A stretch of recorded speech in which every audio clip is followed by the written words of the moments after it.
যদি কোনোবা কৰ্মচাৰীৰ বিমান দুৰ্ঘটনাত মৃত্যু হয় তাৰ বাবে তেওঁলোকে পৰিয়ালে 2 কোটি টকাৰ বীমা লাভ কৰিব।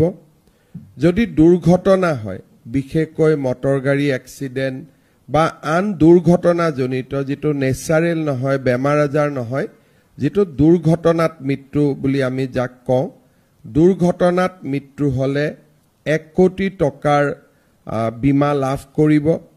যদি এক্সিডেন্টৰ ফলত পাৰ্মানেন্ট ডিজেবিলিটি হয় ডিজেবিলিটিৰ পৰিমাণ অনুসৰি আপ টু 1 crore তেওঁলোকে বীমা লাভ কৰিব।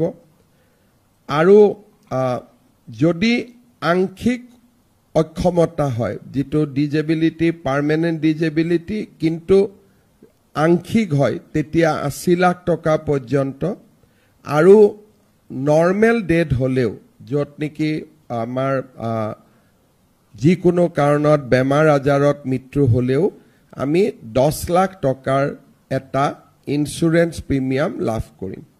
সাধাৰণতে আমি গ্ৰেচুইটি দিও এইটো গ্ৰেচুইটিৰ লগত এটা অতিৰিক্ত 10 লাখ টকা আমি বেমাৰ আজাৰ হৈ মৃত্যু হলেও আমি পাব পাৰিম। এই চুক্তি কৰাৰ পিছত আমি বিভিন্ন ধৰণে ইয়াক পাৰ্সু কৰিছিলো আৰু প্ৰতিটো বিভাগৰ ডিডিও কোষাগাৰ বিষয়াসকলে যাতে কৰ্মচাৰীৰ যেটো একাউণ্ট সেভিংস একাউণ্ট আছিল সেভিং একাউণ্টক স্যালাৰি একাউণ্টলৈকে যাতে পৰিৱৰ্তন কৰে তাৰ বাবে আমি নিৰ্দেশ দিছিলো। যোৱা কেইটামান মাহৰ প্ৰচেষ্টাৰ ফলত এতিয়া 4 লাখৰো অধিক কৰ্মচাৰীৰ একাউণ্ট স্যালাৰি একাউণ্টৰ লৈকে ৰূপান্তৰ হৈছে তেওঁলোকৰ সেভিংস একাউণ্ট। বিশেষকৈ আমাৰ যোৱা 6 তাৰিখেও প্ৰায় 5000 নতুন শিক্ষক শিক্ষয়িত্ৰী নিযুক্তি হল। অহা কালিও আৰু 5000 নতুন শিক্ষক শিক্ষয়িত্ৰী নিযুক্তি হ'ব। ডিসেম্বৰ পৰ্যন্ত প্ৰায় 35000 নতুন চৰকাৰী কৰ্মচাৰীয়ে আমাৰ চৰকাৰত যোগ দিব।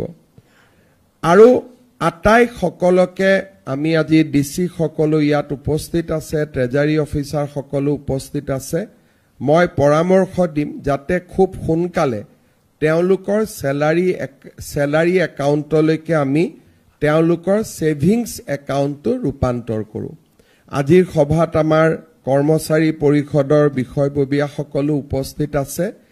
তেওঁলোকেও বিভিন্ন ধৰণে কমিউনিকেট কৰিব লাগে যে আমাৰ একাউণ্ট বিলাক যাতে স্যালাৰি একাউণ্টলৈকে ৰূপান্তৰ হয় আৰু তেতিয়া আমি এই সুবিধা লাভ কৰিম।